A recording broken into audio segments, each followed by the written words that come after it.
have to play your way out of being on Hard Knocks off-season. Learn Chinese, buddy. Konnichiwa. It's a me.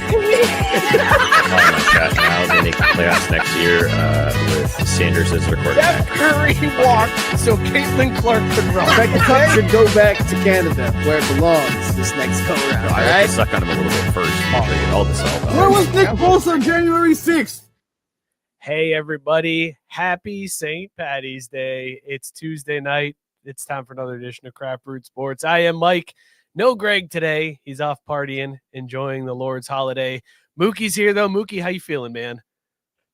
You know, I'm feeling great because any St. Pat's Day is a good day in my book. You really can't go wrong unless you forget it's St. Pat's Day.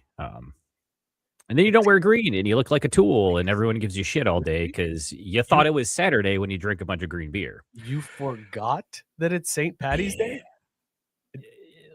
How? A little bit.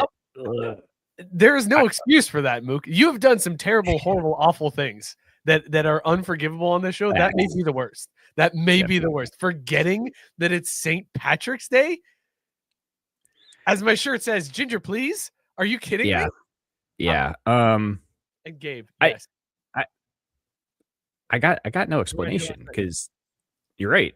I tried to trigger the battle again yesterday, and Gabe ruined all of that fun, but that should have stuck with me. However, and yes, Jesse is right. I had Germans to worry about. But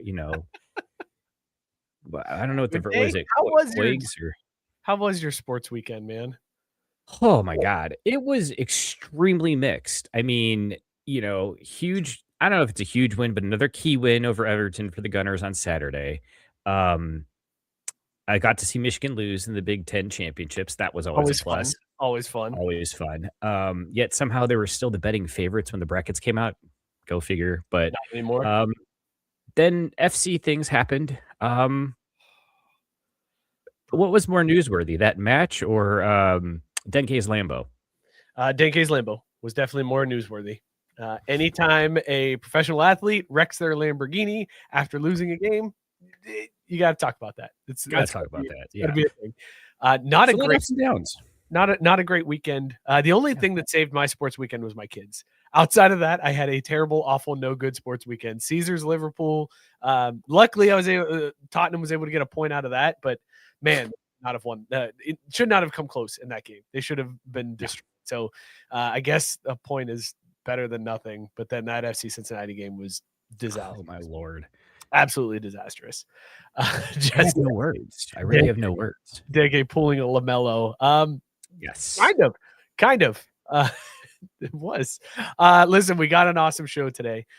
We will talk a little bit of soccer, but I promise you will like the story. It's worth it. So stick around for it because it is definitely good. Also, I went into my Mookie bank and I have these 6 teams that you need to bet on for March Madness. If you want a chance to win money out of the tournament, these are the only 6 teams you should be betting on to win the whole thing.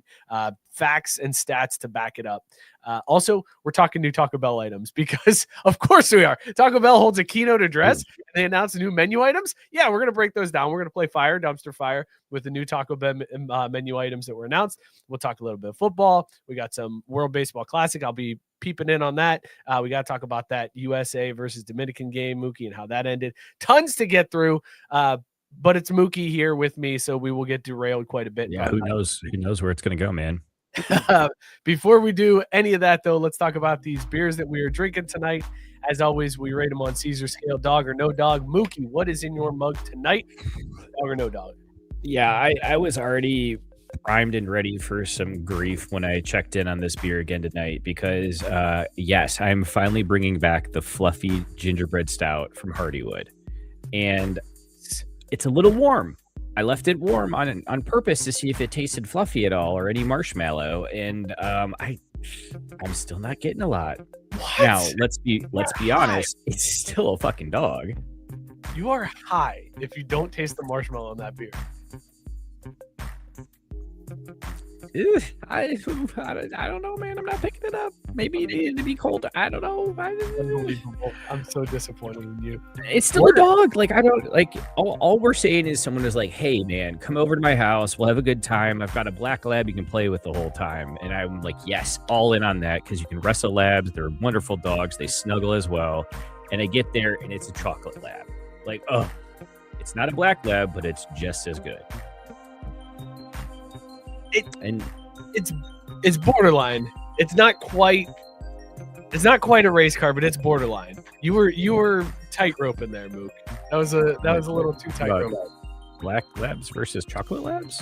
Yeah, just the way you said it. Just little borderline, little scary, just little sus. Okay, pull back a little bit. Pull back. I'm not gonna give it to you. I'm not gonna pull the card on you, but it was just know that was you were almost in the book for that one. Okay, that was,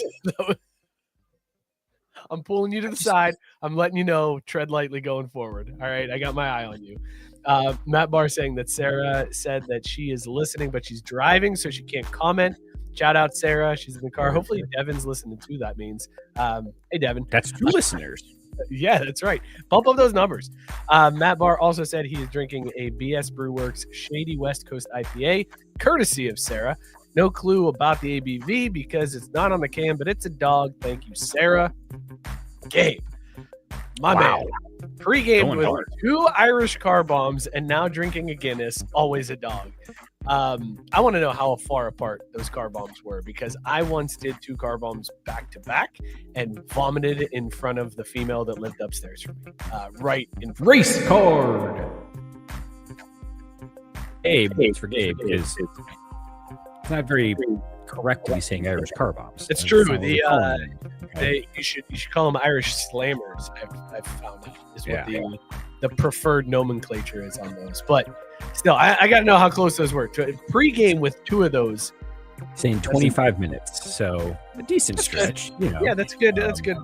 Good bit about. Still probably not going to remember this show tomorrow, but that's okay. Probably not. That's all right. Just rewatch it. Give us another view. Appreciate you. I like this. This is where the head games go. That bar pointing out, Mook, that beer that you have is 70% marshmallow. No idea how you're not getting it. Maybe I got a bad batch. I don't know. Maybe I don't know what marshmallows taste like. Jesse said, coming to my cabin, we'll have a good time. Biscuit drinking peanut butter milkshake. It is Wilford Brimley's dog. It wants to bark at me about my diabetes. Dude, a peanut butter milkshake that is a great go-to. I don't do it enough. I always chicken out at the last minute and go chocolate, but peanut butter milkshake is fantastic. That sounds wonderful. Rob says he's listening to us, but eating and getting ready for the first soccer practice of the youth season. Hell yeah, man. Always love seeing the young generations coming up. Got to break him in early, you know. We got Oliver's first soccer ball this weekend, consequently enough. He just wants to carry it around and throw it, though, so might be a problem. I'll learn. Rob saying, not sure how I feel about the show on St. Patrick's Day being devoid of the only person of color, but I guess I'll live. Fair enough. I went with the tried and true on St. Patty's Day. We went with the Guinness. Ooh, nice pour, too. It is a good pour. 4.1%. I always get surprised when I see how low the ABV is on Guinness, but then you remember how thick these stouts are, and you're like, oh, yeah, that's why, because they're a meal in a glass. It's a dog. Also, because I'm going to go through that pretty quickly, I also got myself a Jameson Black Barrel on deck, so that's also going to get mixed in around. Absolute dog. I love the Black Barrel. This reminds me, and I'm so disappointed. I had all these grand plans of a nice unsplit G. I wasn't trying to split the G. I'm sorry. It may have been split, but like you've had a sip or two off. No, right? that was the first sip. I took a quick one just to get a quick one during the intro. It's a failure on my part. I should have tried to split the G. Are you allowed, speaking of splitting the G, are you allowed to drink green whiskey? Because I had planned on doing that on Saturday just to mess with you and piss you off, and then I drink green beer and didn't get around to it. So in substituted green beer on St. Pat's Day, can you also or instead do green whiskey? No. you can't do green drinks, Mook. This isn't amateur hour. Listen, let us know in the comments what you guys are doing. Rate him on the scale, on Caesar scale, dog or no dog. I need to talk some sense into Mookie here. Mookie. Oh, we can have a conversation about this. You cannot. Are you a college freshman, Mook, putting green dye in a Miller Lite? No, you're a man. You drink an Irish beer on St. Patrick's Day, Guinness. You drink yourself a Smittix. You have a harp. You don't drink green beer or, God forbid, green whiskey. What are you talking about? I mean, I thought that was the whole point of St. Patty's or St. Pat. Sorry. That's why I made them put green dye in my Gamma Bomb on Saturday, because that's what you do on St. Pat's. Well, I'm confused. If you don't put the green dye in the drink, then they get just like any other day. Some of the funniest memories from college were the guys who showed up at the party that had been drinking green beer all day, and their teeth and lips and tongues were just completely dyed, and they looked ridiculous. It was the highlight of some of my St. Patrick's Day parties in college. Gabe, that is correct. Green whiskey. What the fuck is that? What is seriously green whiskey? Unbelievable. Matt Barr said Hardywood doing green shandies, and it looks gross. Glad I'm missing that. Yeah, it's a bad idea. It's a bad idea. Stop doing green beer on St. Patrick's Day. My favorite. I'd rather you just drink Miller Lite without putting food dye in it. Like, just drink Miller Lite. That's fine. So the whole point of St. Pat's is to drink Irish beer. Yeah. Drink some Irish beer. Have a Guinness. Have a harp. Man, I'll even let you go with the Irish, like Killian's. That's not like really an Irish beer. You know what I mean? Like get a beer like that. You don't kill Irish red. Yeah, get a Killian's. You could go to a local brewery. They got Irish stouts and Irish reds and Irish lagers. There's tons of options that you can go to besides green beer. Stop drinking green beer on St. Patty's Day, please, Mook. You're an adult. But then it's just like, how is it different than the other day when I'm drinking Guinness? I mean, come on. The Great Gazoo. Doing it on St. Patrick's Day. That's why. Yeah, Rob saying drinking green beer is like drinking the Great Gazoo's piss. And then Gabe, what the hell is that? If you don't want to just have Guinness, pull a Gabe. Have a slammer or 2 or 5. Just go to town. Oh, that's how it's different. Okay, I'm seeing how this works now. It's not the color of the beer that's important. It's how many of them you consume to be Irish like that's important. St. Patty's is a marathon, not a sprint, Mook. That's correct. You start early, you continue throughout the day, and you got to last throughout. See, now, since we're on the topic and you stepped in it there, once and for all, how do you spell this holiday? Paddy apostrophe S. Paddy is with 2 D's. There is no T. I know there is a fight on the Discord and it devolved into basically a Facebook comment section. It's 2 D's. And here's this is the only thing I will say. What was the name of the bar in It's Always Sunny in Philadelphia? Paddy's Pub. How did they spell it? 2 D's. That's all. Lawyered. That's it. I rest my case, Your Honor. That's it. That's how you. That's all. That's the only evidence I need to present. You could go, Padrig is the Gaelic form of Padre. What was the bar in It's Always Sunny? Paddy's Pub with 2 D's. Thank you, Your Honor. Thank you. Paddy with 2 D's. I'm not taking contention with your point there. It's just, it is interesting to me as the resident Irishman of the group. That is that's where you're resting your case. I could go further. I don't need to. I don't need to present any additional evidence. That's all I need. I got lots in the holster, but that's all I need. You got lots of bullets. You got more to spare. You're just like, look, I'm just trying to save us all some time by short-circuiting this conversation because it ain't worth having because he ain't going to win the argument. Exactly. People are too entrenched. Just yes, biscuit. Ginger, please. Ginger, please. See, right. Again, you got receipts, right? And again, this is going to go on because I want to hear these arguments out because I got to be honest. I would agree with you, Mike. But I'll argue the other side just for fun. I got it. I understand. I get you.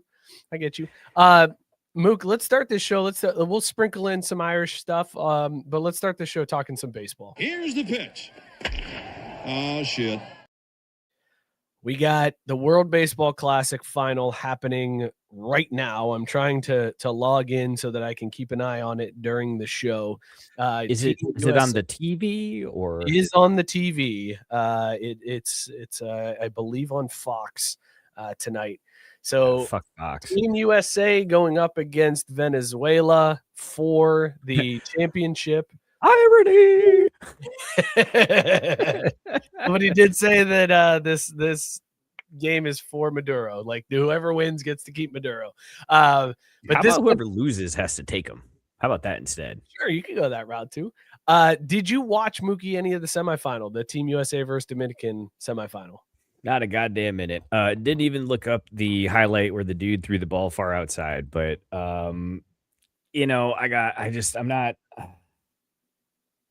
I don't believe in this team. You know who I watched and paid attention to more closely than this? Did you know America brought home yet another gold medal from Italy? Still coming in. Still rolling in. I do know that. We could do that hockey a little bit later and talk about. We'll do that hockey later, but I was more tuned into that than the WBC because I don't know, man. It's not appealing to me. Bar correctly saying maybe I should have joined you, Mike. It is always nice when you throw something to your co-host and he goes, "No, I didn't watch that. Why would I watch that? That's terrible." It's only the only sporting event happening right now outside of regular season hockey and regular season NBA. Like this is the only tournament. March Madness going on. Has that started yet? EPL in full swing. CONCACAF Champions League. Who won the first round of March Madness? That's right. It hasn't started yet. We've picked teams. It's not an event yet. To be well, hold on a minute. First four tips off like now if they haven't already, right? Right. This is the finals. This tournament is over. It's the only thing that was happening this weekend. This tournament's completely made up, man. It doesn't matter. This is like the first, or what is it? The Frozen Four. It's the same fucking thing. They're just like, hey, let's make some money by throwing this shit together. It ain't the Olympics, bro. I want to fight you so bad. And that's why it's St. Patty's Day. So USA wins on a borderline strike call. Definitely looked like I heard it was for sure a ball. It looked, I've seen other angles. Looks like where it crossed the plate was right at the knees. I contest that if it had gone to ABS, it would have been a lot closer than people think. People think it was low. Braking system? Why would that help here? People think it was low because the K zone on the screen made it appear low, but that's just a made up thing that producers put on the screen. Kind of like this tournament. Oh my God. This tournament was made up by the producers. Team Italy choked it away against Venezuela. They had a good lead and then choked that one away. That game was insanely more fun to watch than the USA Dominican Republic game because both Italy and Venezuela were fun to watch. And in the USA Dominican Republic game, only the Dominican Republic was fun to watch. And I wish they had scored more because only getting one run from them and seeing them celebrate one run, I wanted more. Like I wanted that to just be dancing and it started, Mook. The conversation started, and it happens every World Baseball Classic, and every time we see these games, and baseball fans are like, "We got to get this in the regular. How do we replicate this in the regular season? Like, how do you get these guys to do this in the regular season?"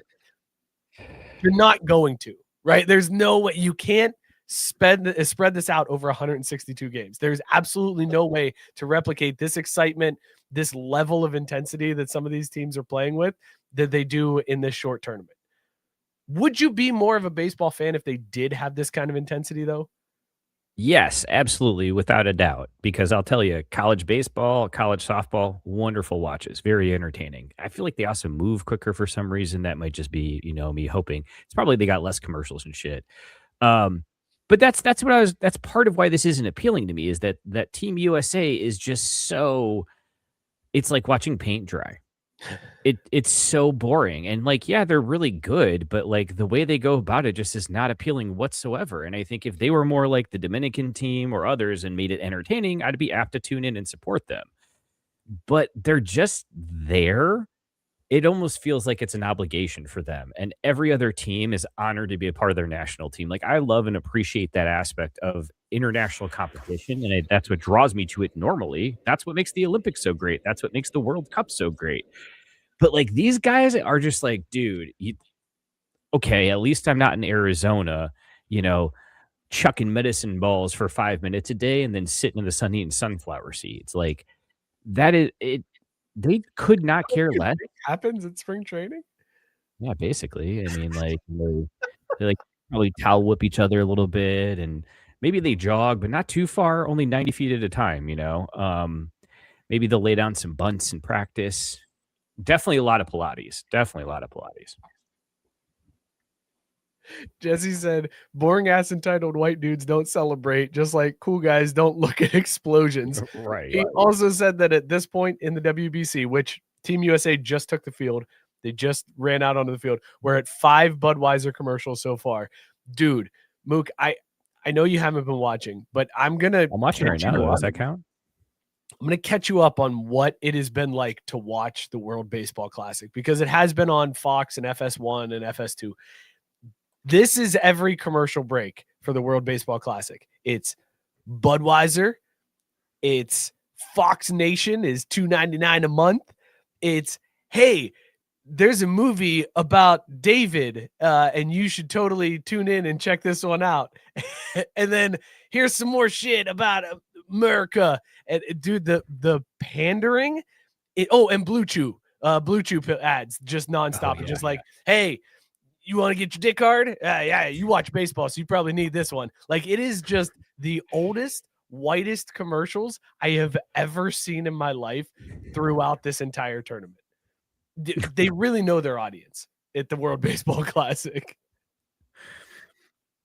And maybe I didn't see a nice commercial.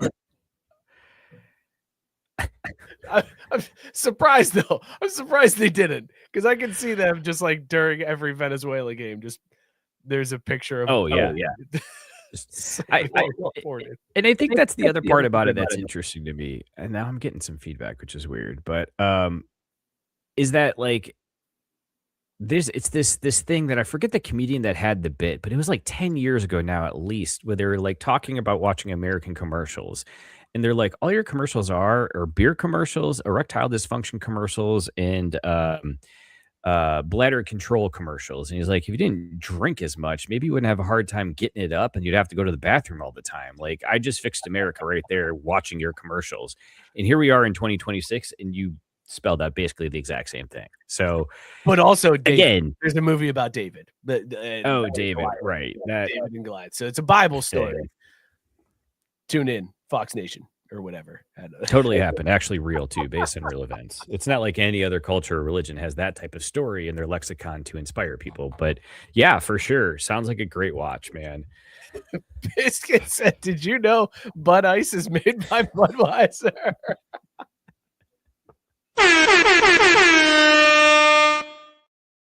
But also, Uno, dos, tres, cuatro.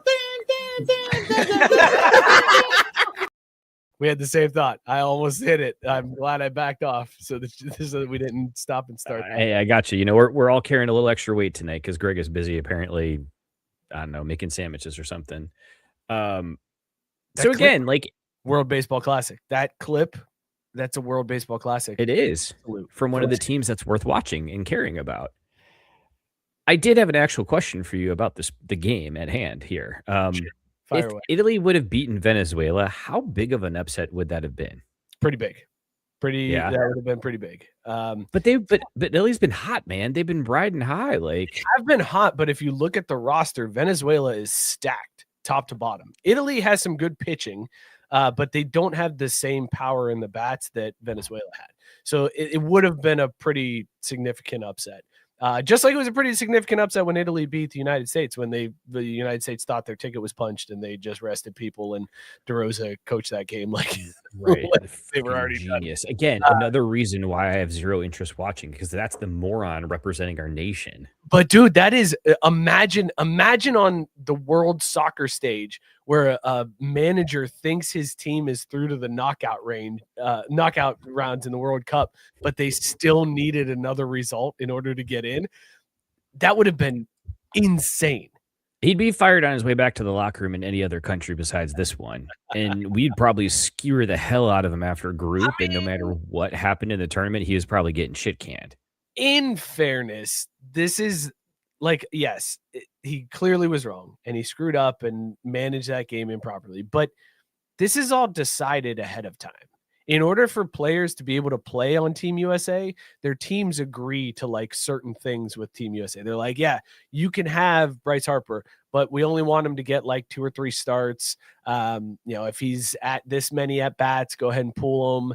Like there are very set guidelines for all of the players, and like certain guys are guaranteed certain number of starts so that they get their reps in because they're taking time away from spring training, in which they're trying to get ready for the season. So the team's like, you can have him, but don't take my guy and just sit him on the bench the whole time. Like I need my guy to get some work. That's why Clayton Kershaw was up in the bullpen warming up at one point during that blowout, because he's like, well, I gotta get up here, which, by the way, tip of the cap to Clayton Kershaw. Really glad he had that roster spot because he did nothing the entire tournament except warm up in the bullpen for a few pitches in a blowout. See, and like, again, that's part of why this tournament sucks. Like, they couldn't be bothered to take this seriously and actually try to compete.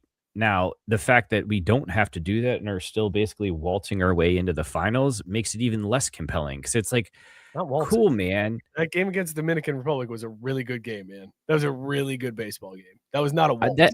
I'll have to take your word for it, because no one I know watched it.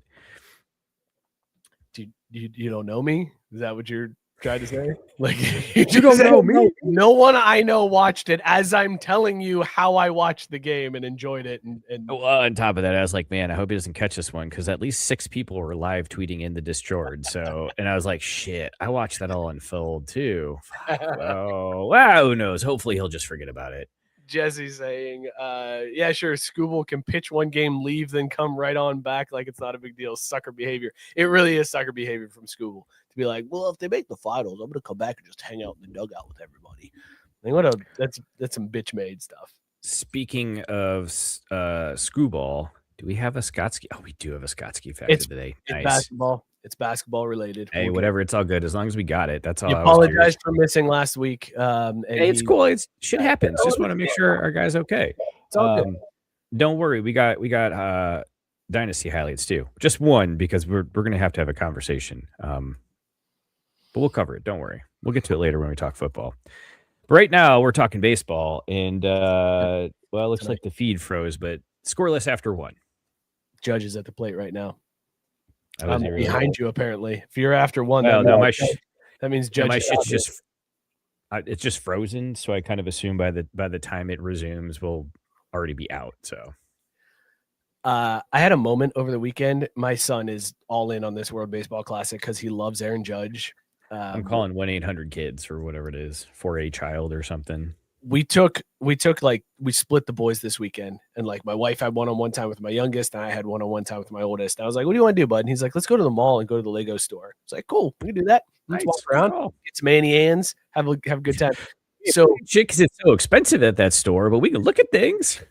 We go into the Lego store, and then we're walking. I was like, hey, there's lids. You want to check out lids? And he was like, yeah, sure. We walk into lids, and he grabs a Yankees hat off the shelf and put it on and was like, Dad, this looks cool. Can I get this? And I was like, you're going to take that hat off your head right now, and we're leaving. We're done. I'm done with you. We're out of this store. And there are parents around like looking at me like, because they realized I was serious. They realized it was not messing around. Do you know how heartbroken I am that my kid was like, Dad, this is a nice hat. Can I get this? Can I get this? I was like, no. He's like, I'll use my own money. I was like, no, I don't care. No money from our household is going towards Yankees merchandise. I gotta kill him, right? I have to kill him. I mean, what I would have said is like, yeah, you can get it, but you're walking home. So, because again, then you're off the hook. Like, you didn't actually end the life, but yeah, maybe you put him in a precarious situation. But that's the only answer, because clearly there's something wrong with I know how you've been raising this child. You've been raising him right, but still, apparently, all that effort you poured into parenting him isn't working. Look, sometimes it doesn't matter what the parent does. The kid just doesn't want to do right. We'll keep you updated throughout on World Baseball because he knows better. He does know better. I swear to God, that kid, if he ever comes in this house with the Yankees hat. And yes, Biscuit, I did pick the wrong kid to hang out with. Yeah. All right, let's talk some football.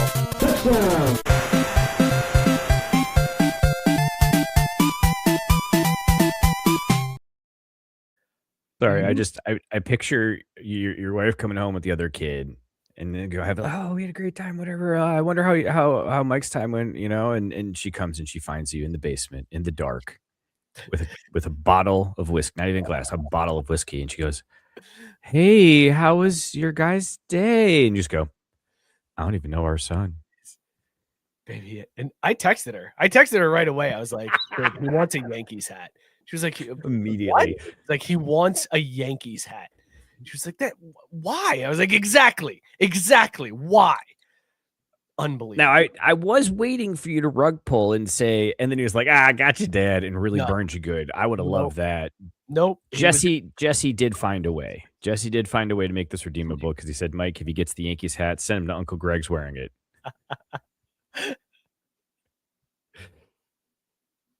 But we're talking football now, not baseball. We're talking football. Mook, did you know Louisiana Tech is in a little bit of a pickle right now? Yeah, I'm curious to see how this works out. And there's a part of me that's like, you know what? Why not let him play? For those of you that don't know, Louisiana Tech is leaving Conference USA. They have announced their plans to leave Conference USA and join the Fun Belt. They're heading to the Fun Belt Conference.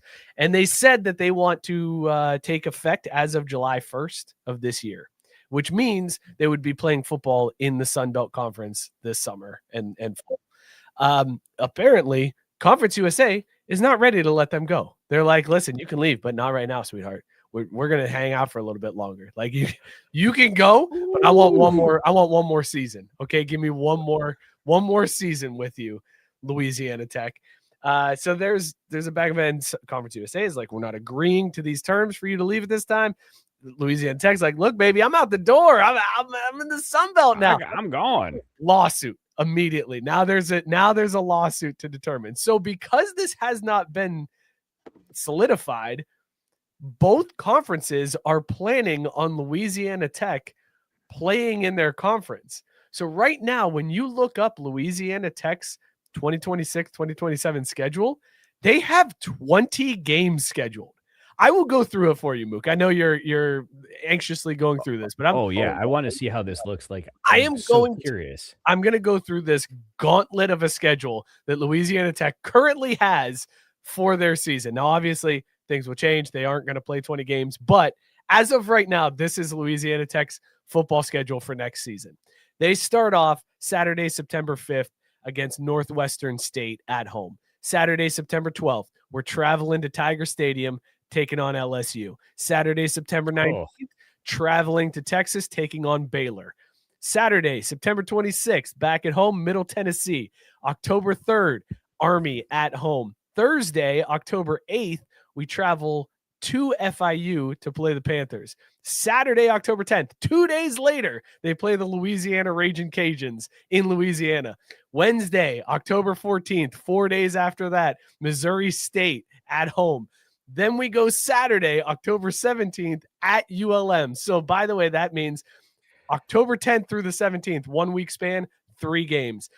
We're not done yet. Wednesday, October 21st at Liberty. Saturday, October 24th, Old Dominion. Wednesday, October 28th, Kennesaw State. Saturday, October 31st at South Alabama. Saturday, November 7th, we got a double header. We've got at Jacksonville State and at Troy. I don't know how that works, but we got a double header, 2 away games on November 7th. They could make if it's a noon kickoff and 8 p.m. Maybe all of these are TBA, so maybe that's the plan there. We get a week off after that doubleheader, which is good. Saturday, November 14th, they take on Southern Miss. Then back at it Thursday, November 14th. I'm sorry, Thursday, November 19th, Arkansas State. Then Saturday, November 21st at Delaware. We finished the season with a doubleheader on Saturday, November 28th at Western Kentucky and at Georgia Southern. Another away. Yeah, that'll work well. Man, It's amazing. This is Did absolutely amazing that both conferences are like, we're just going to put them on the schedule. Like, I mean, well, you kind of have to, right? Like, what other choice do you have? You plan to have them there because then if they don't, it's like, okay, cool. You just get bye weeks. Like, if you were supposed to have them on your schedule, you just get a bye week. It is what it is. It could be worse. But like, there is a part of me that's like, man, why couldn't we have double headers? because one game is hard enough. Yeah, but we got like these rosters are like 100 kids. So, why not let the reserve team play a game? Yeah, that's what we want to do in this sport that's worth billions of dollars, is to schedule a double header and let the reserves play the back half of the double header.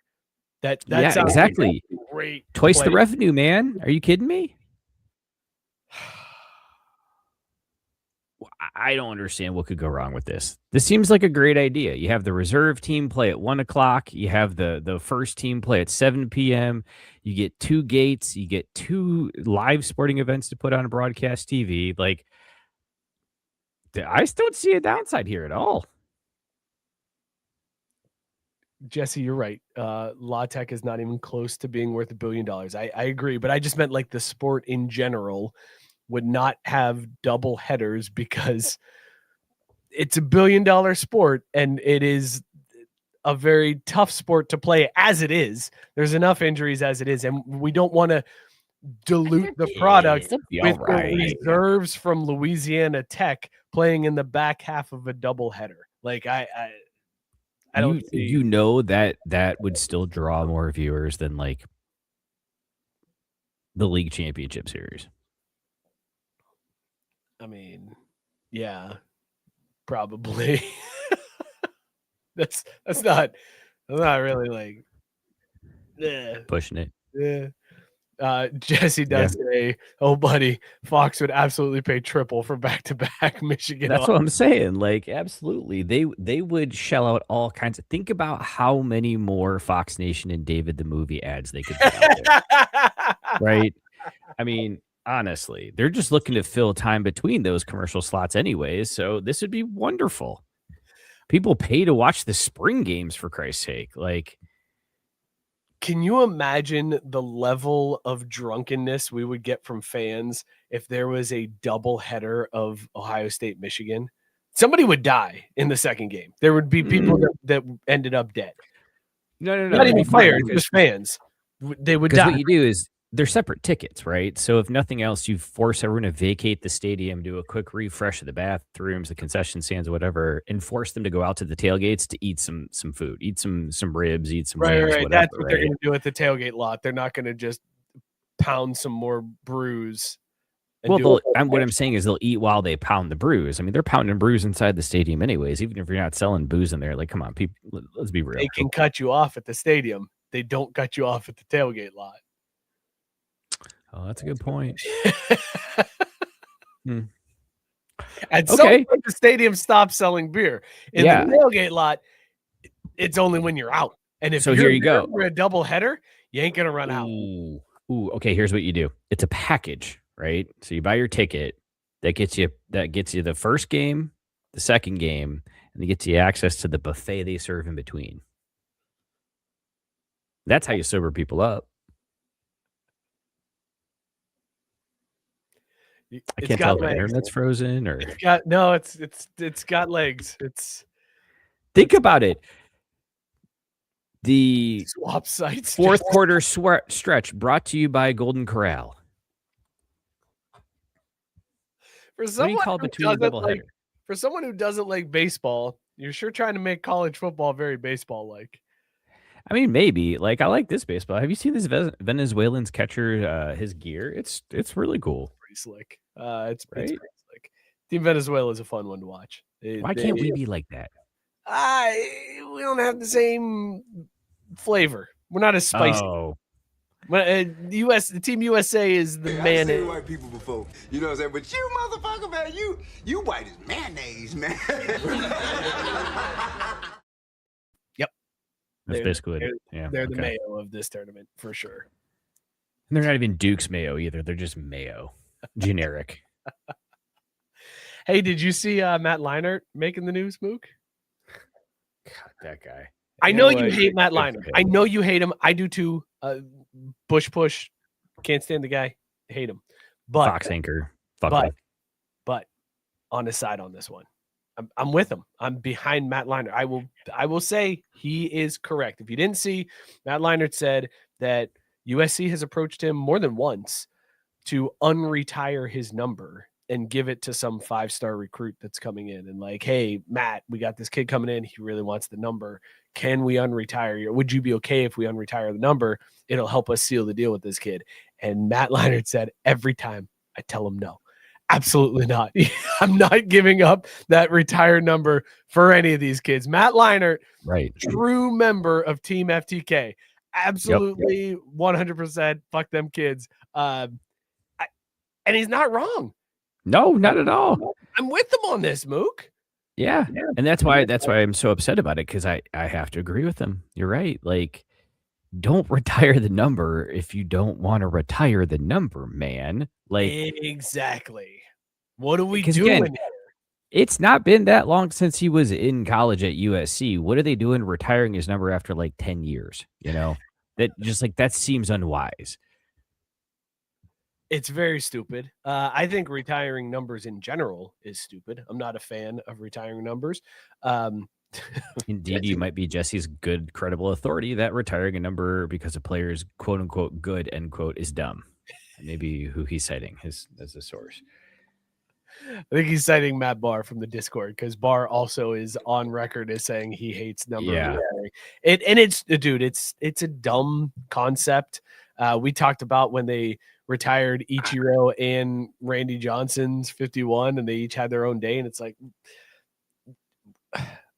this is stupid, guys. What are we doing? Like, I just don't understand this notion of nobody's allowed to wear this number again. It's that great. You were that great that nobody can compare to your performance. So we're retiring your number. And then 10 years later, hey, man. So we're going to need that back, actually. We still think you're great. We still think you're awesome. But, like, please, can we please give it to somebody else and see if they're pretty good? Like, maybe. You know what they should do? They should absolutely. If I was Matt Leinart, I'd be like, you know what? Sure, you can. But he has to be 5.1 or 5.0 or 5 prime with the little tilde. Like, yeah, he can wear 5, but it's got to have a fucking asterisk or something, because he is always going to be second place holding my jock. Like, make it a point to drive it home. Yeah, you can be 5, but he ain't going to be 5. Like, you might be 0.5. Great, go for it, son. But, like, nah. What if the team did that? Can a team do that? Like, I know the Yankees have historically retired like every single digit number, so there's no single digit numbers left. Could they just start adding a 0 before it? Like, no, he's not number 2. He's number 02. That's different. That's a different number. Look, as someone who's written many functions to pad left, absolutely different. Absolutely different. Plus, also take it from the guy whose soccer number currently is 6.9. Yeah, there you go. Giggity. Gotta love Vince for those jerseys. Gotta love adult rec soccer jersey numbers. That's right. I almost said I was gonna have him do pie, but then I was like, nah, Vince can't. He doesn't know what that means. He would put an apple pie on there. I can't have that. The question I have is, how many times have they asked him, and like at what point does he just like put them on red? You know what I mean? Like, why y'all still asking me this? Like, this, you know what the answer is going to be. You can't put them on red, because then they'll just do it. They'll be like, nah, that's a yes. He meant yes there, and just do it.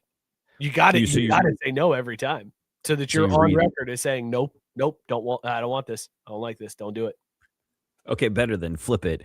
At what point does he just send him a form letter every year on January 1st saying, as noticed, I will not be allowing any player to wear my number in this calendar year. Thank you. Like, just be proactive about it every year, just so you're aware. You know, like, keeping the trademark season heats up. I just want it known. I will not allow the unretiring of my number at USC. That's right. Thank you for attention to this matter. Whoa, my notarized notice. One last football jerseys story. aren't going to be retired because these things are fly. Yeah, this is an amazing troll job and a fantastic rebrand all rolled into one, because the Tennessee Titans have unveiled new uniform designs for this season. Not just like, oh, we're going to wear these every once in a while. These are their new uniforms. This is a full-on rebrand. They've got a new logo, and they have gone with the Houston Texans or the Houston Oilers color scheme here. We got to let me get this. Yeah, I'm trying to click the button. I clicked it. Bro, these are it is the Houston Oilers is what this is. This takes me back. Yeah, I man. love it. I'm on board. The logo is clean. The baby blue, powder blue color. I like the white jersey with the blue pants. I like the blue jersey with the white pants. What we're missing here is blue on blue. That's the only thing we're missing. I know they're gonna do it. It'll look fly. The uniforms are great. The helmets are great. Color Rush version. Absolute fire. Absolute fire. So I was gonna ask the question because, well, I'm me. So they were the Houston Oilers back in the day, and they moved to Tennessee, right? Is that true? Or that is correct. Okay. Why did I think they were an expansion franchise? Maybe I was thinking of the Texans. Look, yeah, they're not the Oilers anymore, but who cares, man? Call back to that heritage because these things look sick. Here's why I like it. Here's why I like it. It trolls Houston. Houston wants that Oilers like logo and that identity so much so that they're suing college teams over where. No. Oh yeah. This is the best. I love it. I love it so much. Absolute fire. And yes, Jesse, you're right. They own the records. This is the Houston Oilers franchise. Like it's the same thing as, well, I guess it's not the same thing as the Browns, but before the Browns came back, when the Ravens moved to Baltimore, they were the Cleveland Browns, right? Like this is the Houston Oilers. So this is a throwback, but in a different city. It doesn't matter. I don't give a shit if they're not. These are fly. These look amazing. Yeah. Absolutely amazing. I'm just curious why they didn't do them sooner, but better late than never. It's a fantastic rebrand, bro. It's a strong look. We need more rebrands. Like, it's been a while since we've had some major rebrands in the NFL, and I hope this is the first domino to fall. I want other teams to completely rebrand too. Okay. Who needs to rebrand worse? The Browns. Oh, sorry. Damn. My bad. You're good. I was going to be like, on 3, let's say the team we're thinking of, but I was going to say the Packers. Packers are pretty nasty. That's pretty ugly color scheme. And it's just like, what is this thing? Like, what is a pack? I mean, I know what a Packer is and the lore and all that, but I mean, come on, man. Like, we can't change the name. You got to keep the same team name. You just need to rebrand. You need a new logo, new color scheme, update the graphics. So there's still the Packers, but now it's. I kind of want to change my answer then, because I feel like they're just hopeless. If you can't change the name, they're just always going to be the Packers. It's like, well, okay, might as well just look like shit too. Jesse's saying, but the bulldog on the helmet in Cleveland, yes, that'd be a great rebrand. Get rid of the orange helmet. Get rid of the orange helmet. Like, I get it, Paul Brown and blah blah blah, whatever. Get rid of it. Get rid of the orange helmet. Get rid of the shit color jerseys. Browns need a full rebrand. That's my choice for any franchise in the NFL that needs a rebrand next. I mean, I don't know why you wouldn't want to rebrand if you're the Browns. Like, it's not like it's working for you. That's a good point. Like, that's a very valid point. Jesse is clearly keyed in tonight because he says, start naming Packers kits as type of cheese: sharp cheddar, skim milk, baby Swiss. Like, I actually love that. And yeah, Gabe with the other one, throw the elf on the helmet for the Browns. Oh, that would look good. I was gonna say something and I was like, ooh, wait a minute, elf. Is that like are we not allowed to say those things anymore? Or like any kind of nefariousness attached to the elf? Like, why haven't they had the elf around lately? They have had the elf around. It's on midfield. That's painted on the field. No shit. Yes, the Browns embraced the elf. Hmm. You just Well, made they me should feel embrace it on the uniform. because I was gesturing so wildly over the elf. I can't believe you don't realize that the elf was on the 50. That was a big deal, man. I mean, there's a lot I don't realize or am aware of. Just put that under that column. Apparently. What do you know about these Taco Bell menu items, bro? Well, no, before that, the one thing I like about this is I've started to heard some rumors that they may be getting our boy Jeremiah Love down there to Tennessee. And I got to tell you, he'd look good in one of these. He would look very good in one of these. Jeremiah Love's going to look good in whatever uniform he wears. Basically. He's going to have a hell of a 2 to 3 seasons in the NFL. Then we'll never hear his name again. I mean, he'll still be cashing checks, though. That's all that matters. We had 2 dudes win the Super Bowl this year. We did. That's true. That's a good point. So, I mean, doing all right. All right. But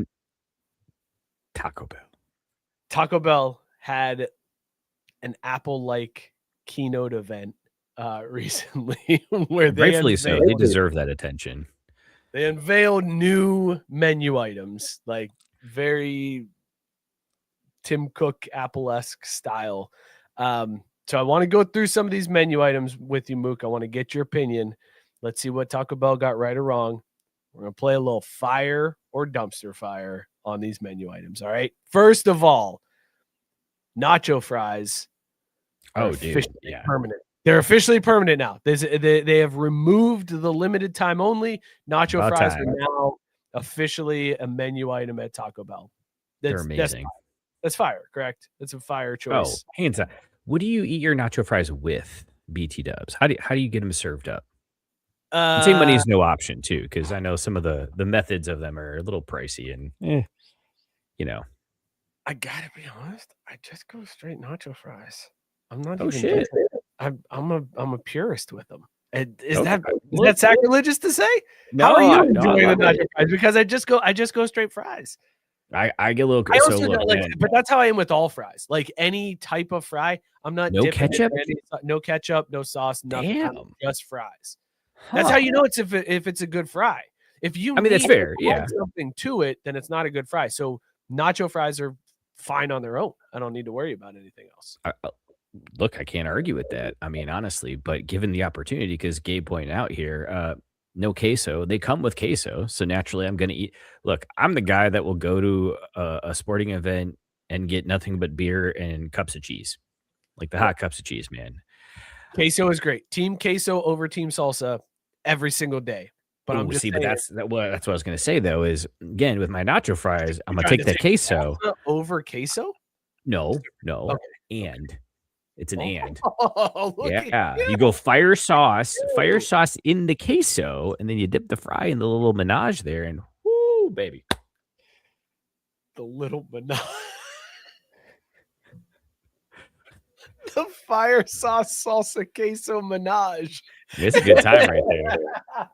It's a real good time. The only yeah, I was going to just say the same. Yeah, I just saw a sack fly out to center. Look at us breaking more sports news. Just like when we broke how Max Crosby wasn't traded to the Raider or to the Ravens. I mean, dude, we're all over shit these days. Luke. The only problem is when you run out of the queso fire sauce mix and you're just left with a stiff fry. You know, that's never a good time. Yes, it is. It's a bad end of the menage. They're good fries on their own. It's not a menage if there's 4 parts to it. You've got an extra ingredient in your menage because you have fire sauce, queso, salsa, fry. That's 4. Oh, no, I don't. I'm saying it's just the queso and the fire sauce. There's no actual salsa. The fire sauce is the salsa stand-in. Okay, all right. Yeah. Then yeah, back to a menage. Okay. Back to a menage. Yeah. I thought you were saying your dipping sauce it's a menage dipping sauce, but you're saying add in the fries and it's well, because the fire sauce has got the chunks in it too. You know, it's got some of the pieces of onion, tomato, whatever. It's almost like a salsa in of itself. It's not like the hot sauce. That's just the taco sauce. Or the mild, which is basically water. I wasn't gonna yuck your yum for going salsa fire sauce. I was like, it's a bit redundant, but I'm not gonna call you out on it. Like, do you? Bro? That, I'm not gonna. Hey man, enjoy it however you want. Speaking of which, Jesse going a menage +1 equals a wife swap.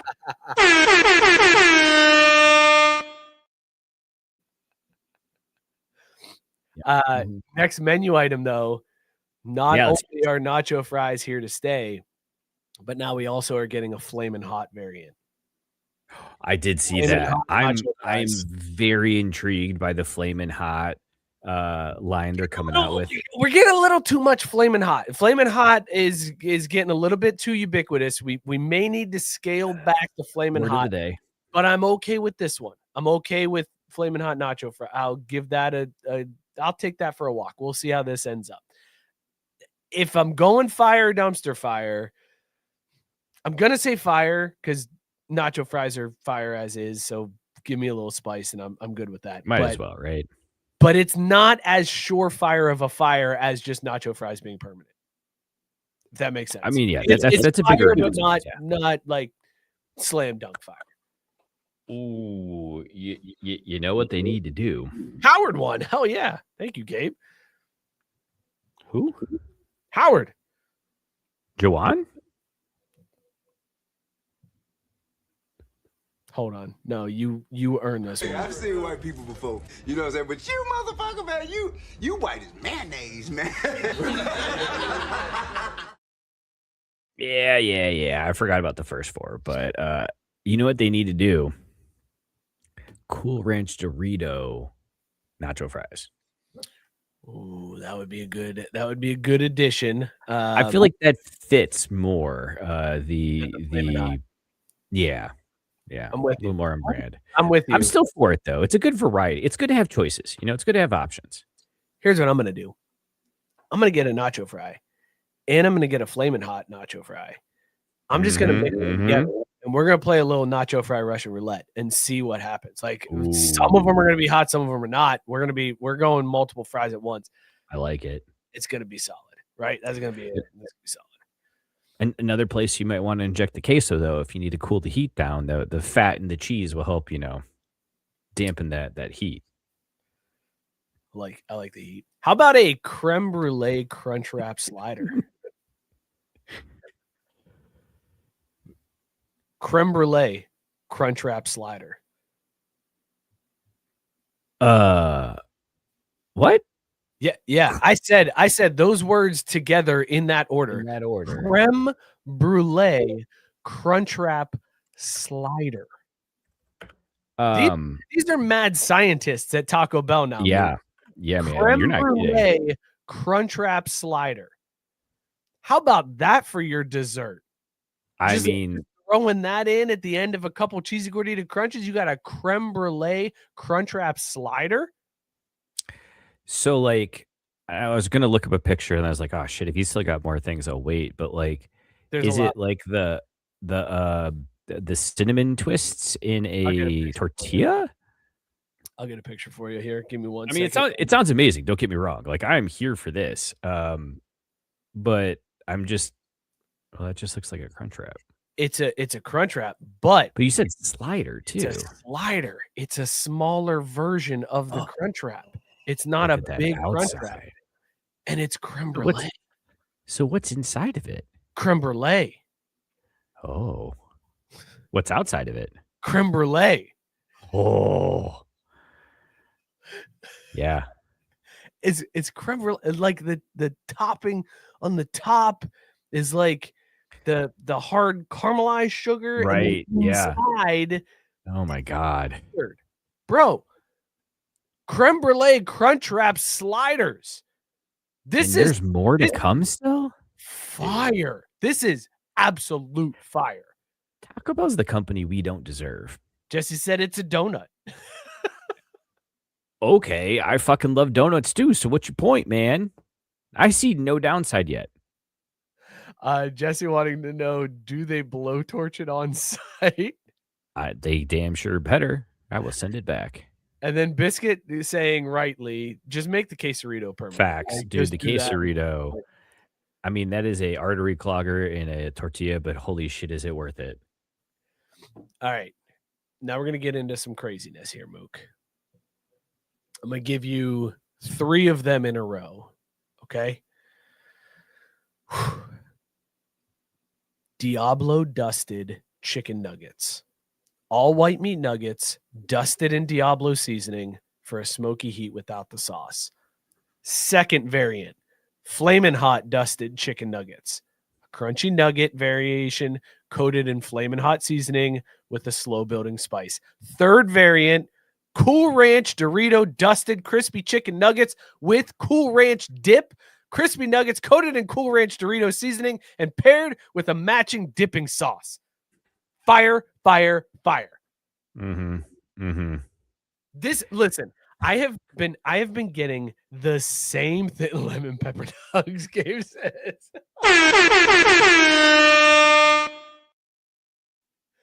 I have been getting the same order at Taco Bell since 2003. Three cheesy gordita crunches with chicken instead of the beef. Same order. Wow. Okay. 2003. Wow, man. I'm ready to change. You should. Because there's so many options there, man. But I mean, it's cheesy gordita crunch, bro. I mean, that's true. It's hard, but sure, there's options, but are they cheesy gordita crunch level? I think not. I've dabbled in the fries when other people in the house get them, but at my order, 3 cheesy gordita crunches, and then Daddy, I cleans up. Oh, babe, you didn't finish that. I don't have to. My favorite is when you didn't finish that, like that, buddy. Oh, sorry, but I'll finish it for you. I didn't even get to take a bite. What do you mean I didn't like it? You just took out my hand. Well, you gotta be faster. It's Taco Bell. We don't have to round south of the border here. Jesse is ahead of me. He said, "Sip, chug, drain, pour the nugs." So here you go, Mook. I'm gonna review them for you here. We're doing a sip, chug, drain, pour. They're all fire. Okay. No, I got them. I got them locked in. But all of these nugget variations are fire. We're on board with all of these. Oh, I will absolutely be ordering all of these at least once to try, and then I may get stuck like you on one of the 3 variants. But must have 23 years. For 23 years. All right, here you go. Here are your variations. Sip, chug, drain, pour. Diablo Dusted Crispy Chicken Nuggets. Okay. Cool Ranch Doritos Dusted Crispy Chicken Nuggets with Cool Ranch dip. Right. Flamin' Hot Dusted Chicken Crispy Chicken Nuggets. So Flamin' Hot, no dip. Cool Ranch, Diablo. Cool Ranch is the only one that did. Diablo, Cool Ranch, Flamin' Hot. Sip, chug, drain, pour. So the problem is here, you got to sip the Cool Ranch because they come with their own dipping sauce. Plus, it's a great flavor. I'm gonna have to chug the Flamin' Hot because, dude, part of my standing grocery order, no matter if we're going in for diapers, a gallon of milk, or a full week shop, we're getting Flamin' Hot Cheetos. Period. Sorry, you're wrong. And then pour drain the Diablo because it's good, but sometimes, man. The Diablo just feels like it's hot just to be hot. It needs more depth of flavor. Like a true white guy who doesn't season his chicken, Mook. That is incorrect. The Diablo you sip the Cool Ranch because of the dipping sauce. Agreed on that one. Chug the Diablo. Drain, pour the Flamin' Hot. And Biscuit saying, fire, fire, fire is what I think he edited himself or autocorrected to assure will be saying after I eat Diablo Dusted and Flamin' Hot Nugs from Taco Bell. Jesse is on you, Mook. He said you are wrong. So wrong. Wow. Damn wrong. That's how wrong you are. Matt Barr was close. Matt Barr sipping the Diablo, chugging the Cool Ranch, and drain pouring the Flamin' Hot. I think the consensus here is drain pour the Flamin' Hot. And then you can sip or chug the Cool Ranch or Diablo depending on your preference. But here's the problem. The Diablo, if we're going to do it, needs to be a sauce, not a dry rub, not a dusting. I need that as a sauce. What? No. In any case, the Diablo is better than Flamin' Hot. You can debate Diablo versus Cool Ranch. I will listen to your debate, and I will not think I can agree with that. Stand either way on that level. You can convince me one way or the other. You cannot convince me that Flamin' Hot is better than Diablo. You can't do it, Mook. I mean, I'm not going to really fight you that hard because I just want to eat them. Really, is the problem. I'm just like, shit. Verde getting shut out again. Yeah, harsh. But hey, here's the problem, man. They charge you 50 cents for salsa verde. I ain't made of money. Mike's out here already getting 3 chicken cheesy gordita crunches. Fucking money. It's they absurd. So much money. Right. When I'm feeding a family of 4 at Taco Bell and it's $50, what has happened to our country? We've lost the plot. You used to be able to feed a family. If you were spending $50 at Taco Bell, brother, you were feeding the neighborhood. You weren't just feeding a family of four. That $50 at Taco Bell, and I don't care if you were upgrading the chicken. You were that was like now it's $1 instead. $50 to feed a family of four. Thanks a lot, Trump. And Jesse pointing out, who said the little one has to eat, Mike? Survival of the fittest. So Daddy got 3 burritos. There's 4 of us. We're going to figure it out. Somebody's going to have to fight. You're going to have to fight to eat. Y'all going to have to scrap because I know I ain't going hungry. Next item, Mook. You know how we're big Baja Blast guys on the show. Me and Greg, Huge. big Baja Blast guys. You not so much, but you're kind Number of one fans, you guys.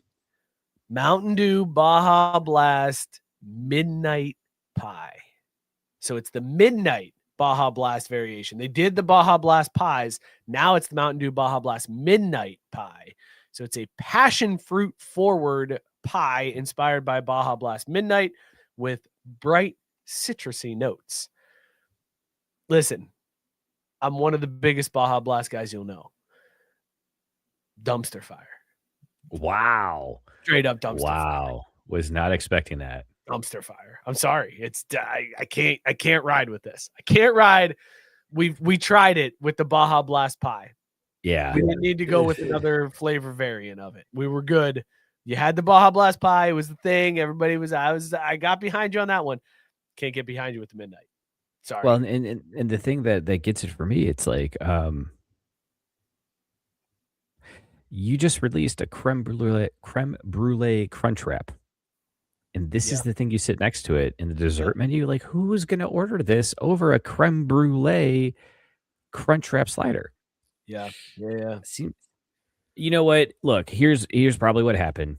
They had a bunch of Baja Blast pie ingredients left over from the last run where shit didn't go well. And they're like, well, maybe we color it purple and just blow through the remaining stock just to get it out there.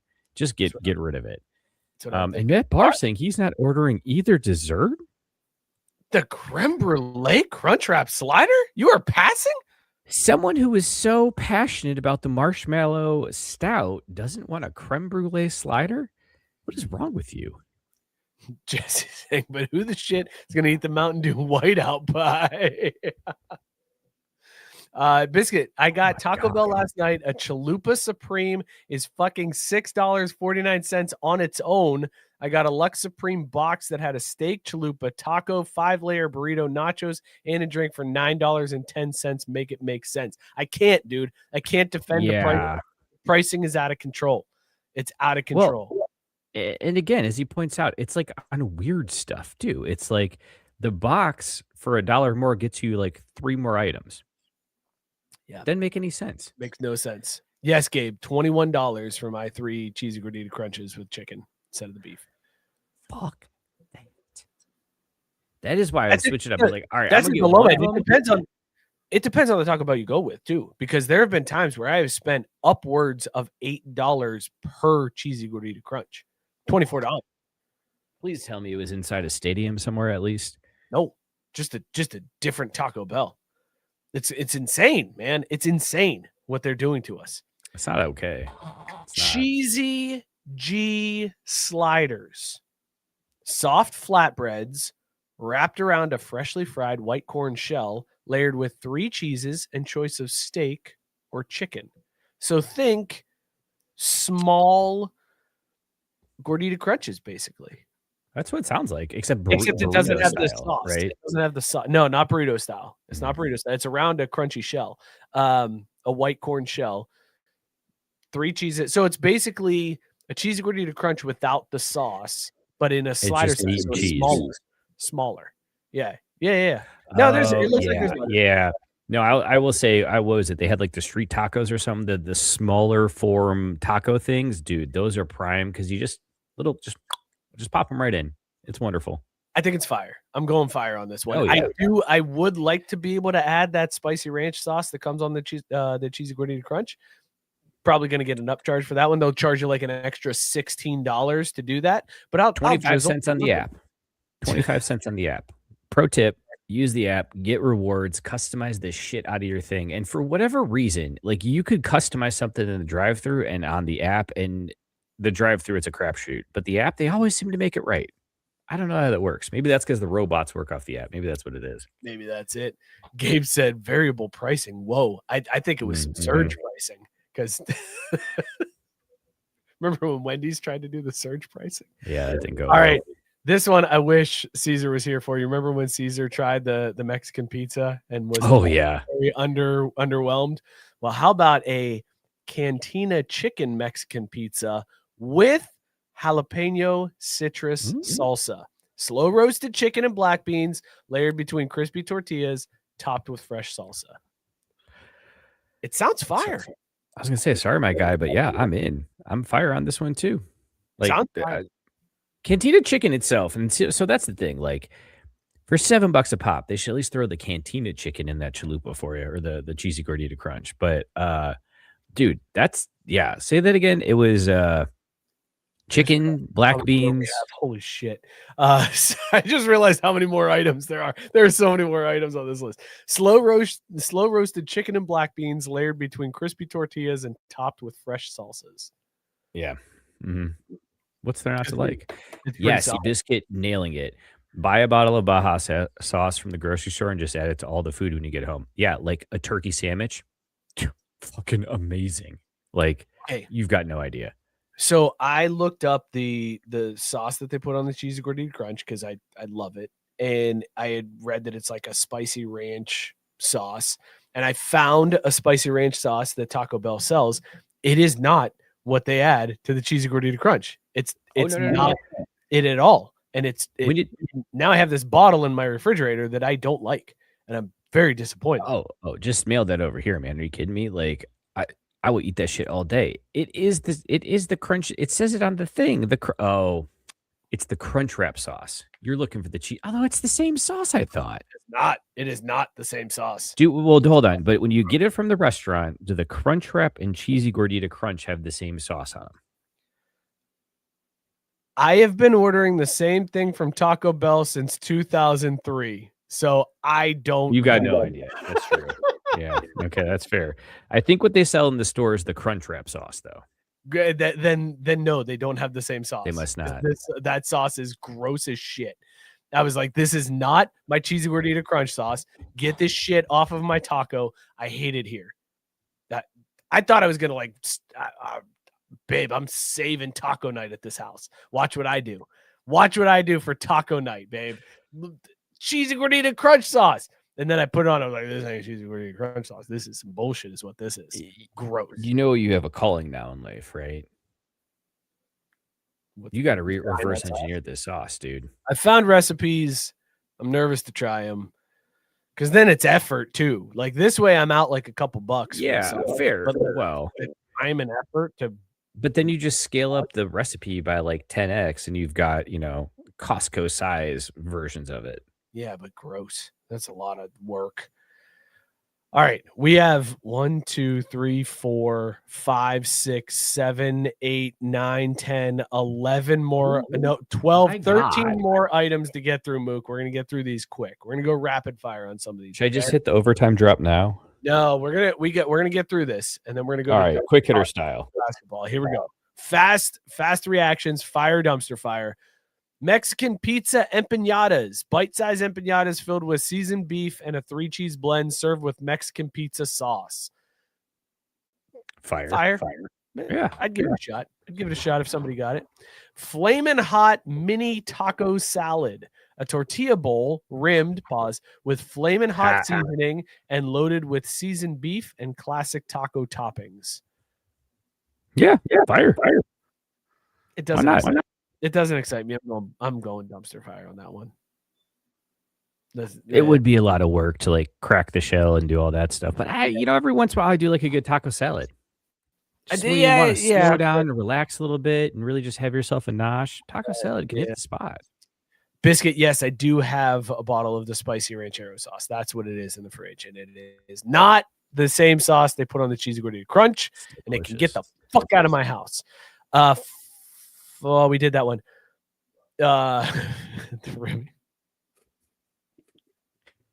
Jesse going, hey, pity that bowl. Pity the fool that gets stuck at the rimming station. Milk Bar birthday cake empanada. A crispy empanada filled with birthday cake batter and topped with pink frosting and sprinkles. Fucking fire. Give me that hands shit. down. Yep, that absolutely. Sounds delicious. I was worried you were going to go the other angle, and I was going to be a little surprised. But yeah, absolutely. No, I want that for my birthday. Like, give me that for my birthday cake. Like, do you think they sell them in like 40 count sizes? I would hope so. Be like, yo, just let me get a tray. Chocolate fudge and caramel empanadas, a 2-pack dessert featuring 1 chocolate fudge and 1 caramel filled empanada. That is available now. Fire. Yeah, okay. I would eat both at the same time, though. I would stack them both at the same time. But definitely go even further. Get the birthday cake. Have yourself a menage. A little menage, little Taco Bell menage. That'll cost you $612, Mook. Cheaper than Reno. Strawberry and cream Mexican pizza bite. A sweet tostada layered with cheesecake filling, cinnamon sugar strawberries, and white chocolate. Taco Bell is all about the dessert game in this. Yeah, apparently, like. But that's fire. I'm out. Strawberries and cream from Taco Bell don't feel like the right place. I'll give it a walk. We'll try it out. See how it goes. All right. We'll do a swapsies on that one then. Mountain Dew Baja Midnight Zero, a zero sugar version of Baja Midnight, blending passion fruit flavor with tropical lime. It's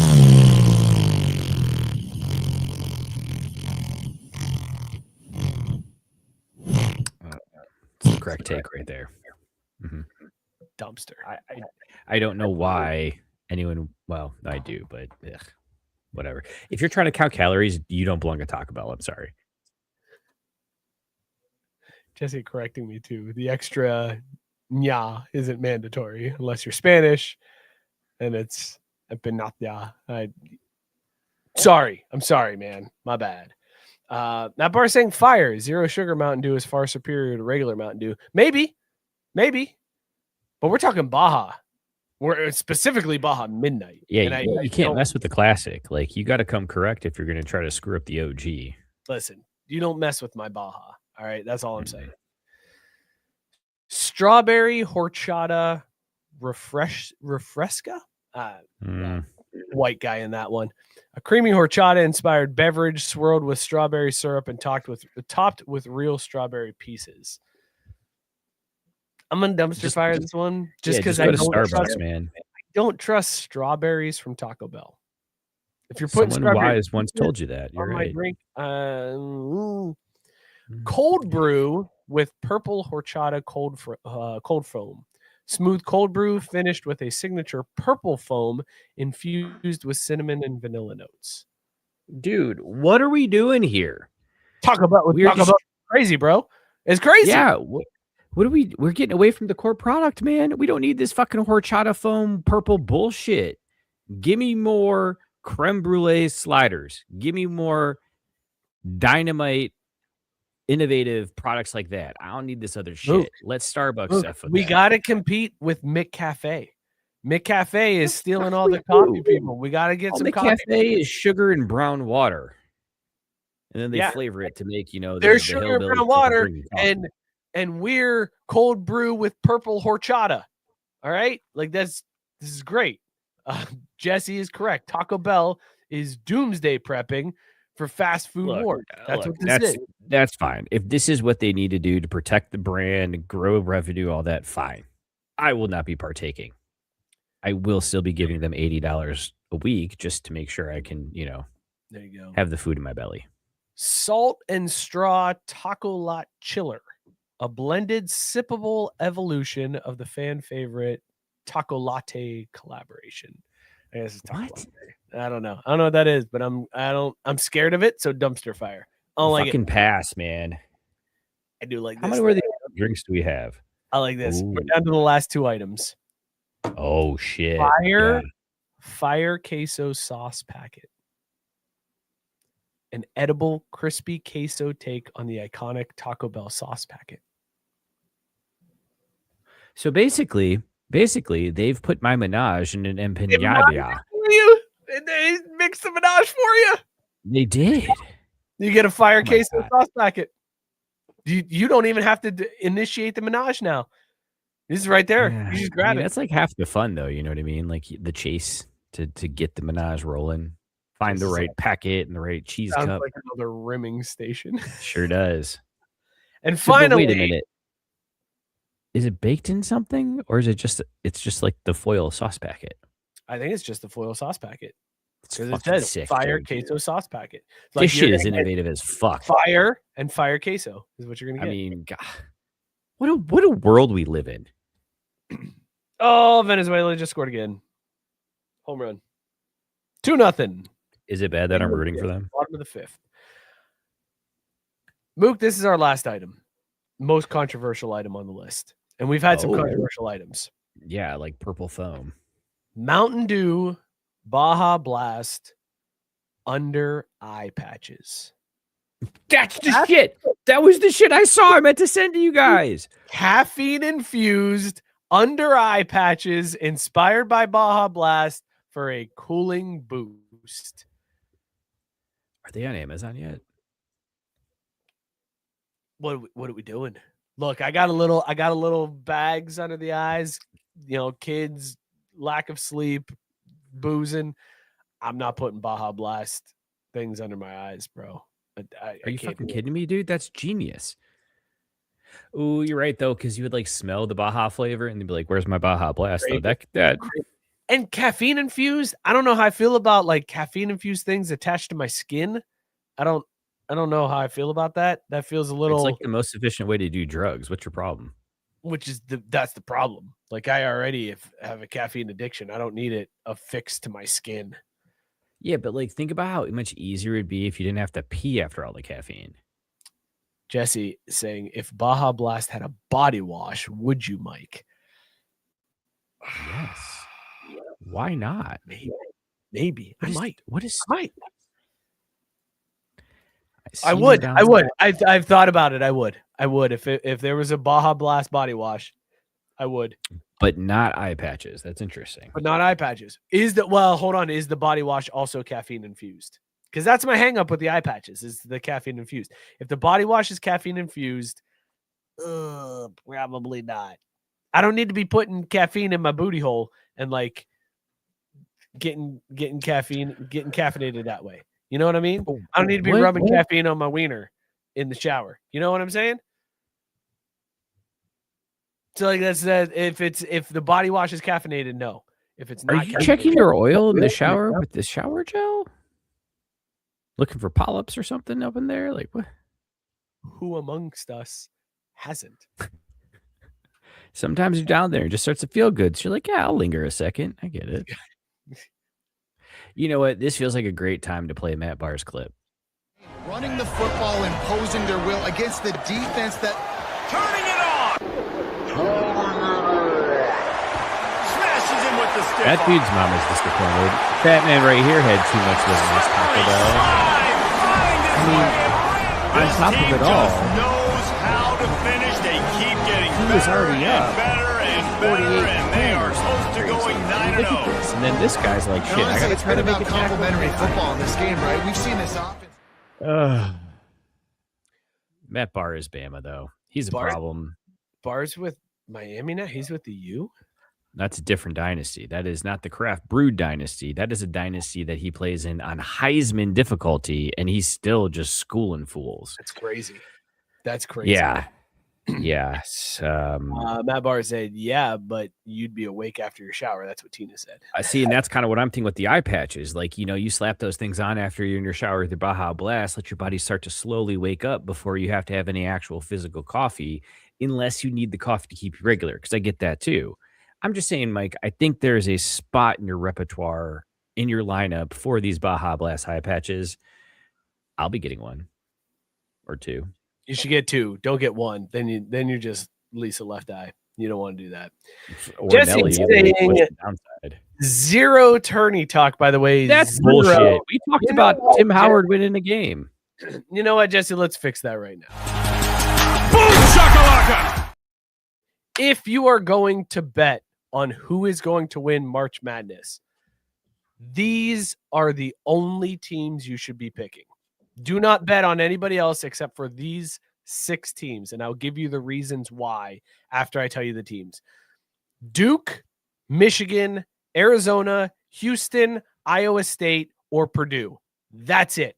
Don't bet on any other teams to win the tournament. Those 6 are the only 6 choices that you need to make. And the reason why is some deep analytical stats that go into trends over the last 25 plus years in March Madness. All right. Since 2001, all but one champion had a top 25 ranking for adjusted offensive efficiency and a top 40 ranking for adjusted defensive efficiency. All right. That doesn't narrow the field a whole lot. That gets us down to like 13 teams in this field. Every champion since 2003 was ranked in the top 12 or better during the week 6 poll. Since 1993, every champion has at least made it to their conference tournament semifinal. And finally, since 2004, every champion has been a 4 seed or better. All but 2 were 3 seeds or better. So when you factor all of those in, 6 teams are left. Duke plus 350, Michigan plus 370, Arizona plus 380, Houston plus 1300, Iowa State plus 1800, or Purdue plus 2500. If you got a ticket for Florida at plus 750, get rid of that shit. Illinois plus 2200, get rid of them. UConn plus 2500, get rid of them. Those are the only 6 you need to bet on. Mook, how do you feel about these trends? Do you think they hold true? Do you think one of those 6 wins March Madness? Yeah. I was gonna bet on them and then I got distracted by a bonus bet opportunity. So because what I wanted to ask you about is how does that list pair with the list of the like the top 12 teams or whatever on January 1st or something? Like the tournament winner always comes out of that too, because all 6 of those teams were included on that list. Oh baby. Okay, so then we how do I do all this? I just let me win all Just the parlay money. them together, Mook. Just pick all 6 and parlay them together. Dude, there's so many buttons. Okay, who are we talking about? So we had Duke, Michigan, Arizona. Top 3, by the way, odds. That's easy enough. Purdue, Iowa State, and Houston. Those are your longer. Houston. So if you bet all 6 of these, you're really hoping that like Houston, Iowa State, or Purdue wins it because that's gonna get you. That's gonna get you in the green, right? But you're at least coming out somewhat even if you bet on Duke, Michigan, or Arizona. They're plus 350, plus 370, plus 380. So you're breaking even if one of those 3 wins. Not a bad time. Dude, I'm sitting on some futures because when we did the story about that poll and like generally somebody from this top 12 has won, I took a flyer out on Michigan and I took a flyer out on Iowa State. So when I was reading this story about these are the 6 teams you should bet on, and I saw Michigan and Iowa State, Daddy got excited. I got Iowa State at like plus 1500.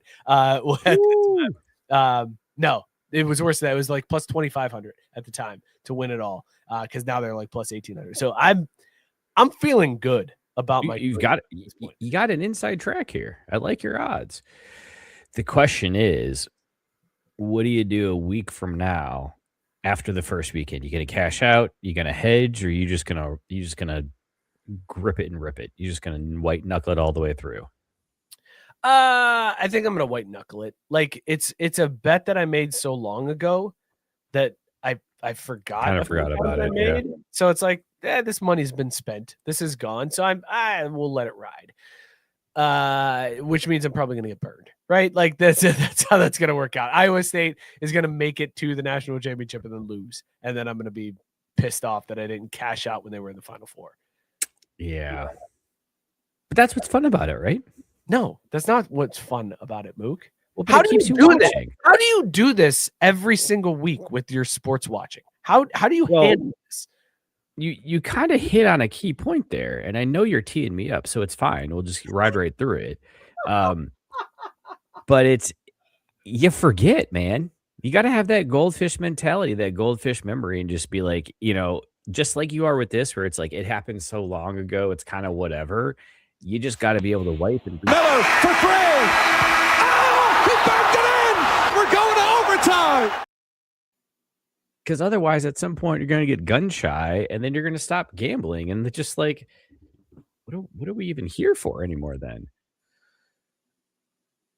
I will not get gun shy. I'm gonna let it ride, but it is gonna be kind of hard to let that ride. Are we gonna do?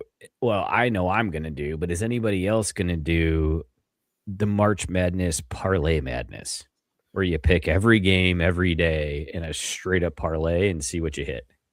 Oh, so you're saying like first day you're gonna pick all of the games and just see how this works out. Have you? So let me ask you this: filling out brackets, have you ever hit a perfect day?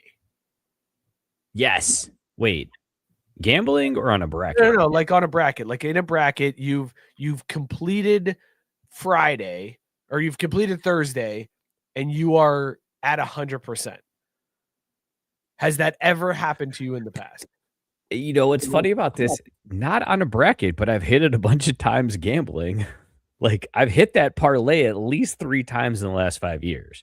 It's You've part hit of why the perfect bracket parlay. You've picked all of the games in a day correctly. Yeah. Buddy, what are the odds on that? Like, what is the payout on something like that? 1 in 2 to the 8th. That sounds made up, but I'll believe it. I'm going to go along with this, but well, there's 2 outcomes for every game, and there's 8 games in the day, so ergo 2 to the 8th. I told you, gambling is just math. I've had like a perfect session before. Like I've finished the morning perfect and then collapsed in the night session. I've never had a perfect day filling that out. This will probably not surprise you. Those days also seem to coincide with days I may or may not black out. Like, go figure, right? Like, because then the fun part is you get down to that like 7th or 8th game. Gabe, shut up. You know I'm right. Come on now, check me. Since you apparently are too busy to Gen AI us pictures. I was asking like what the actual like odds on your parlay are, like plus what, and you told me 1 and 2 to the 8th. Well, I bet $1 and I won like $180. So that's plus 18,000. It's a great day. It is a great, again, like I said, ergo Blackout City, because then you do all the Irish slammers. Because then you also chase or you hedge late in the day and you bet on the other team to cover, and man. So you didn't win 180 then because you were hedging and you lost your hedges. So I mean, look, if we're gonna count the full day balance, that's fine. I'll give it to you. I'm just saying, like, it's not as look. This is my problem with gambling, because when you start hedging and you lose the hedges and you win the big bet, everybody's like, "I won this big bet. I won this huge parlay," but you didn't.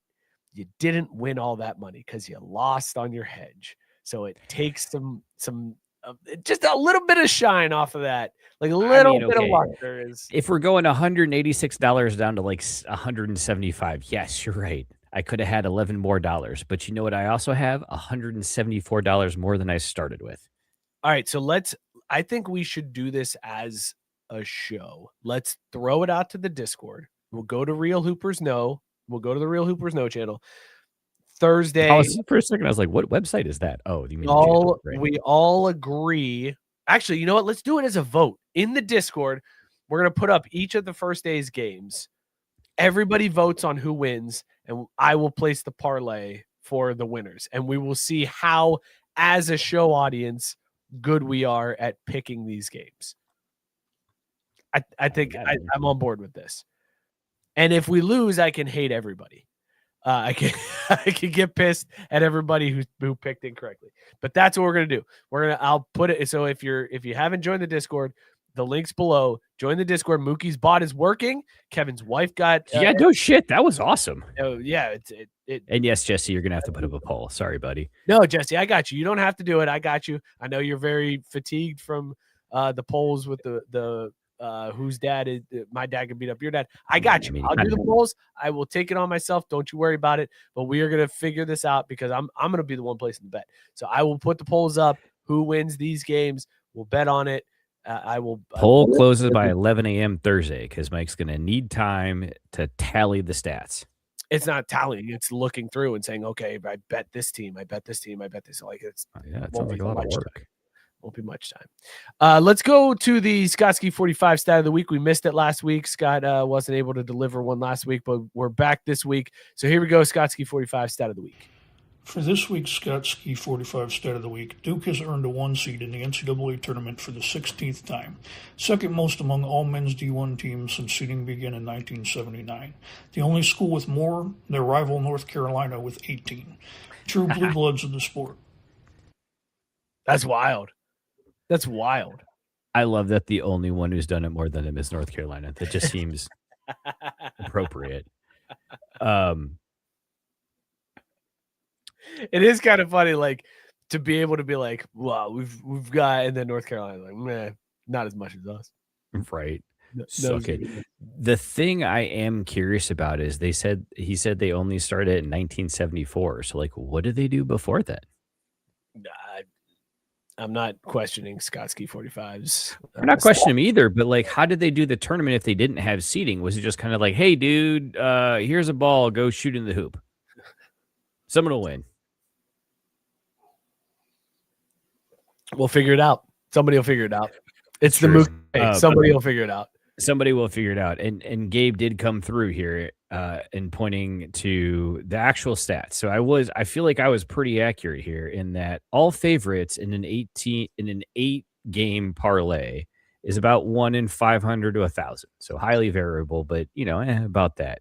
All underdogs, 1 in 1,000,000 plus, but pure random choice, 1 in 65,000. So I feel like my 1 in 18,000 in that scenario was fairly accurate. And Gabe confirming Mookie math was right because that's gambling, motherfucker. Of course I know this stuff. I never doubt you when it comes to gambling, bro. Like when it comes to gambling, Mookie is Rain That's Man. where I'm Rain Man. All right. Yeah, there's 18 sticks on the floor. Boom. All right. We are going to roll through these basketball stories because we spent a lot of time on Taco Bell menu items, but we got to get rightfully so. Wes Miller fired at UC. All right. Anyways, moving on. I'm actually disappointed. I liked Wes Miller at UC because it meant Xavier had an easy win. Regardless of what was happening, Xavier's going to whoop that ass. I mean, so it's isn't that basically the last 10 years of UC basketball? You never know who's coming in next. I like the devil I know, not the devil I know. Yeah, right. It was safe. Let's talk about Alabama guard Aden Holloway. Oh my God, this kid this week for possession when his apartment was raided and agents found a pound of weed. A pound. He was charged with first-degree possession and failure to attach a tax stamp. Mook, did you know that in Alabama, if you are a weed salesman, if you are, dealing, let's call it, you can actually reach out to the Alabama tax department and get a tax sticker. You pay the tax, the sales tax on the weed, and then you can put a sticker on your product that states that you have paid sales tax on said weed. Now, the department says they will not hand this information over to police. Bullshit. And they say that this is just because you need to pay sales tax on anything you sell, regardless if it's an illegal product or not. So dealers can actually go and pay for this sticker to attach to their product. And then if they get busted, they cannot be charged with this charge. But nobody does it because why would you trust the Alabama government to not turn you over as soon as you go and pay the sales tax on your illegal weed, right? So nobody does it. This is just an extra charge that gets added on to anybody who is distributing, who has enough weed that it's like, well, you're clearly selling this. So not only are we going to get you for selling it, we're going to get you for some tax bullshit too. It is a like class 3 felony in the state of Alabama, carries a minimum prison sentence of like 5 years. This is their bullshit trump card that they pull to bust dealers is you didn't pay your sales tax on your illegal weed. Bananas. It was the craziest thing because when I saw the charges, I was like, yeah, I wouldn't think he had a tax sticker on his pound of illegal weed. I have so many questions. So he's in more trouble for the tax stamp than the weed?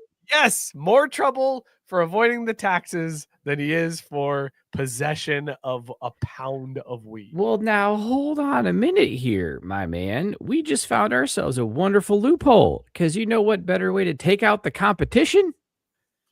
Get them all some tax stamps. Be like, look, guys, I got you something for Christmas. Love you a lot. Just looking out for you here. By having this tax stamp, you'll be protected. And you go, hey, yo, ice, yeah, right here. And we just go, great. We're the captain now. I mean, this is so absurd because, first and foremost, what I cannot comprehend is why dude had it as an apartment. Yeah, that's a good question. That's a great question. One right there. You know what I mean? Like Biggie taught us about this back in the 90s. Like, is this where AI is ruining our kids so they don't learn the rules? They don't know about the crack commandments. Like, what in the hell? Wow. But more to the point, he is in more trouble because he didn't have a tax stamp. Class C felony conviction can result in a sentence of 1 year and 1 day to 10 years in prison. In addition to prison time, individuals can face substantial fines. For example, some charges related to this violation can carry a fine of up to $15,000, subject to a penalty of 100% of the tax due in addition to the tax itself. And it is a cumulative penalty. This charge is added to other charges like drug possession or trafficking, meaning it is in addition to any other penalties for the drug crime. Dude, this god damn, man. This is the shit though that goes on here because I remember growing up in Ann Arbor.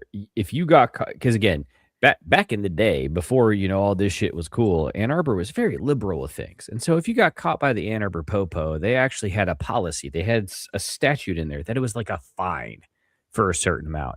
But if you were on the wrong side of the street, if it was U of M police that got you, well, those are state troopers, my friend. And that's serious time. And so it was literally rolling the dice at the college party. If the cop showed up, it's like, well, depending on who shows up, that's how bad it's going to be. This is like the same exact thing. It's like, did you have your tax stamp? Like, I mean, wow. Can you imagine being this kid's agent?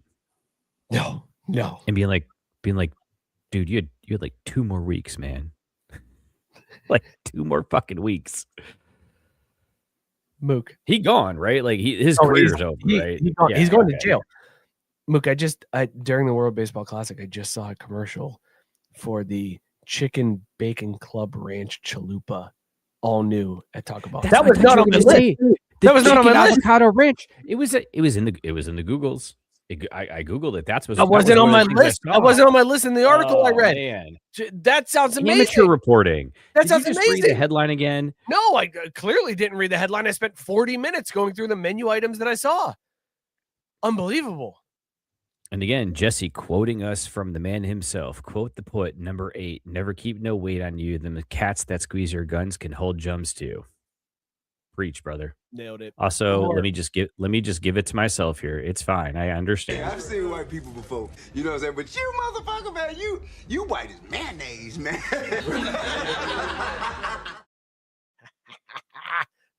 It's fair. I'll own it. Quick basketball story, and then we got to talk soccer. We are so late tonight. This is crazy, and I'm sorry. This is all Greg's fault, man. It's when he's not here, the professionalism of this operation just goes straight out the window. So one more Greg, play your game. One more weed / basketball story. here for you. So the Boston Garden, where the Bruins and the Celtics played, obviously is gone now. Now it's TD Garden and it's been moved. But the owners still own the rights to Boston Garden. They own the trademark. Well, they don't own all of the trademarks because apparently there was a dispensary in Massachusetts that purchased a trademark. Yes, Whiskey Mike is still awake, Jesse. It's a big time shocker. They purchased the trademark to the Boston Garden, Ohio State style. Added the at the beginning of it, and it is purchased in 2023. Went through. Boston Garden had the chance to challenge it. They never did. Now they are suing this dispensary for infringing on, their whatever, right? The Boston Garden is like, bro, we got a trademark. You could have objected to the trademark. You didn't. We own the trademark. You can't sue us at this point. So now we have the owners of TD Garden, who also own the trademark for Boston Garden, are now suing dispensary owners because the dispensary calls itself the Boston Garden. Bro, who would get mixed up walking into a dispensary going, fuck, I thought the Celtics played here. What the shit is this? I'm very confused by this. Nobody would mix this up. Why is this a case? This is a frivolous lawsuit. Get rid of this. This is bullshit. Now, to be fair, if you're trying to pull a fast one when you're visiting from out of town where it's not legal, you may play, oh, shoot, the Celtics don't play here? Well, since I'm here anyways, let me just grab a little bit of that, you know what I mean? Like, that'd be the only case in which that happens. I hope they toss this shit out so fast. It is criminal that they're making this small business, locally owned business, spend money on legal fees that are completely frivolous. Like, this is some bullshit, man. Absolutely stupid. Absolutely garbage. Right. Especially because they had a chance to contest it. They went through all the legal proceedings because that shit don't take, that's some time. Like, that's years of effort filing paperwork, whatever. And they were just kind of like, meh, whatever. Just because someone in your office dropped the ball on some paperwork, don't make other people pay for that pain. Blame your lawyers. Yeah. All right. We're going to end this show. Also, I saw the same commercial that you saw about the chicken bacon ranch, whatever. The reason it was on the list, it wasn't new with this launch. That's been out for like 3-4 months, man. Okay.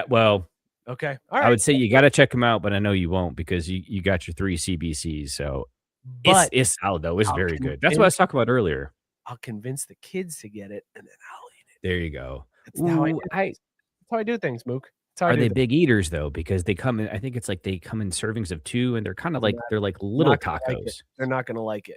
They're gonna be like, "Oh, I don't like this," and I'll be like, "Good, I got you a hard shell taco. Eat this." It does have cheese fried on the outside of the chalupa part, though, man, dude. It's pretty choice. Let's talk soccer real fast.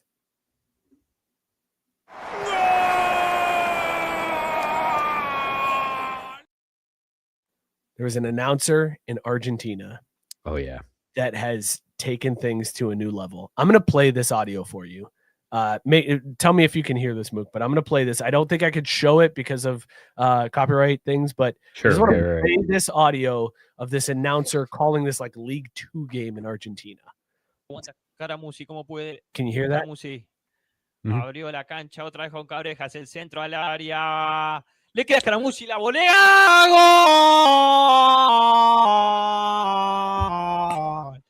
¡Gol!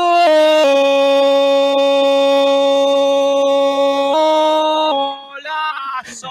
Del número 11 de Scaramucci para abrir el marcador con una tijera bárbara. Golazo del verde.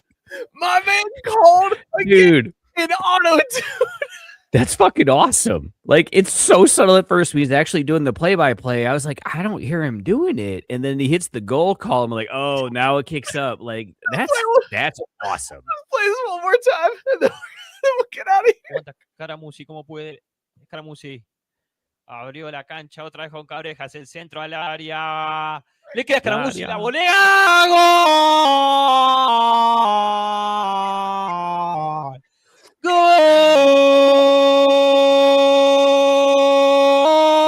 ¡Golazo!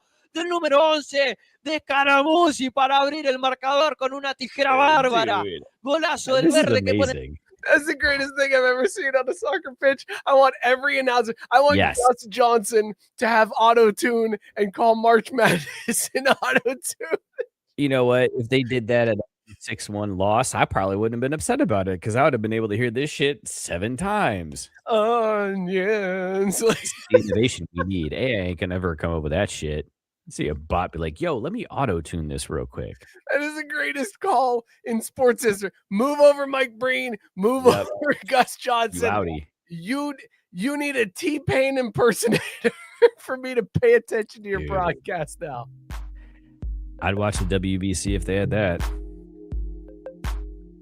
Luke, what was in your mug tonight, dog or no dog? Oh, it was an absolute dog. Fluffy GBS. I think I got it there. It came up a little bit later. After you get through the initial booziness, the marshmallow starts to come through. It's a sudden. It's this. The sweet is the marshmallow. I was waiting for something distinctly marshmallow, but I think the sweetness is really what I was looking for all along. At the end of the day, you can't get mad about this stout Hardywood put out because all they do is put out bangers. Great beer. I was on the St. Paddy's Day with 2 Ds. I was drinking Guinness 4.1. Absolute dog. I also had a Jameson Black Barrel. This one's almost done. It's so good. If I had to drink it, I would go Jameson Black Barrel as my 1A. And then I would go Jameson Cask, the IPA version, as my 1B. Okay. Regular Jameson, just like normal Jameson, is 2, and then 3 is the orange Jameson, or past the orange Jameson. But Jameson Black Barrel, it's the tits. We don't pour drain whiskey, but we might consider it for that one. Yeah. It has its place. It's not my place, but it has its place. Mookie, this was the show. Sure was, man. Thank you, Taco Bell. We talked so much Taco Bell. That was so much Taco Bell. That was an inordinate amount of Taco Bell that we got, but it was they had big release those menu items. The keynote. So thank you all for tuning in on this St. Paddy's Day. We appreciate all of you. I hope you guys enjoyed this ridiculous breakdown of the Taco Bell menu. Be sure to tune in next week. We will be here. We're here every Tuesday at 8 p.m. So tune in. Tell a friend. Be sure to subscribe to the YouTube channel. We're trying to grow these numbers, not shrink them. So if you're not subscribed, go subscribe. Tell a friend to subscribe. Then they'll tell a friend to subscribe. Let's just keep going. You follow us at Crafty Sports. We're on all of the social medias. Put out a pretty good video about one man, one bracket this week that I think everybody needs to check out. So go follow us on all the socials and give us a like on those. You join the Facebook group if you want, but everybody that's cool is at the Discord. So go hit that up. The link's below. Mookie's bot will auto verify you, and then we'll see you in there. Thank you guys so much for tuning in. We'll see you all next week. Cheers, everybody. This is where Greg says something about snow bunnies for some reason, but what's most important is you'll never walk alone. Hook 'em.